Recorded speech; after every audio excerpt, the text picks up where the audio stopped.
Sa mapagpalang araw po sa ating lahat and welcome po to our 365 Daily Devotion. At ngayong araw po, ang tatalakayin po natin is ano ang kahalagahan ng pagbabasa ng Biblia.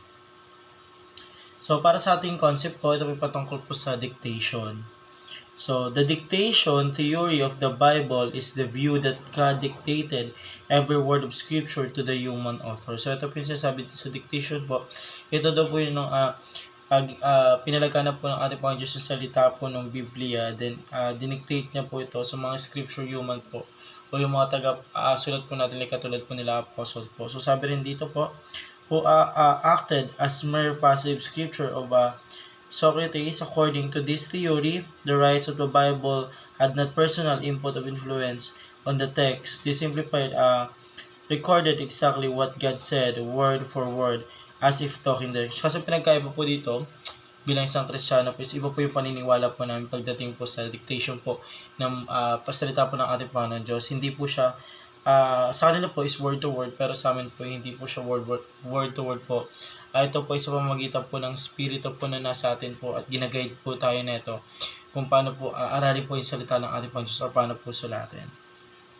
So yun nga po, sa may view ko po, verbal po ang ginamit po ng ating mga apostle po para po isulat po. Yung verbal po ang ginamit po ng ating Panginoon Diyos sa pamamagitan ng Espiritu patungo sa mga apostle po ng ating Panginoon Diyos para maisulat po nila kung ano po ang nais po ng ating Panginoon Diyos na isulat po sa Biblia. So, tayo po dumako po sa ating Bible reading po na matatagpuan po sa 2 Peter chapter 1 verse 20 to 21. Knowing this first all, that no prophecy of Scripture comes from someone's whose interpretation from no prophecy was ever produced by the will of man, but men spoke from God as they were cried along by the Holy Spirit. So, ito naman po sabi sa Tagalog. Una sa lahat, dapat ninyong malaman ito, na walang propesiya ng kasulatan na nagmula sa pansariling pagpapakahulugan, sapagkat walang propesiya na dumating kailanman sa pamamagitan ng kalooban ng tao, kundi ang mga taong inudyukan ng Espiritu Santo ay nagsalita mula sa Diyos. So, yun po yung ating Bible reading po. And na tayo po dumako po sa ating teaching. Una, it is influenced by human personalities. So, yung mga nagsulat daw po ng ating Biblia po, ito po ay influenced by human personalities. Pero hindi po talaga sila po yun. Ito po ay gawa po ng ating Espiritu po. Gawa po ito ng Espiritu po natin sa ating loob. Sinabi po ng ating Panginoon Diyos ang mga gusto niya pong sabihin and dinaan niya po sa mga Espiritu.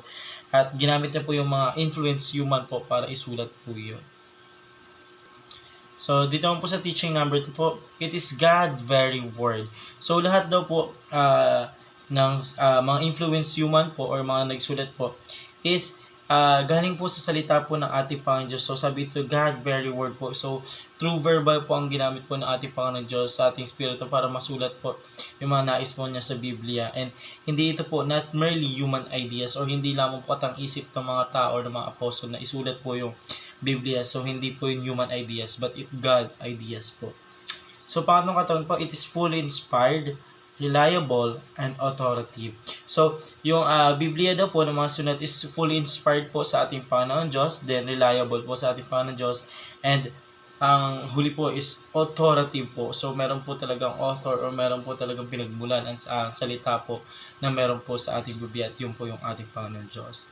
So, yun lang po para sa araw na ito. Maraming salamat po sa pakikinig and see you po ulit bukas para po sa ating daily devotion.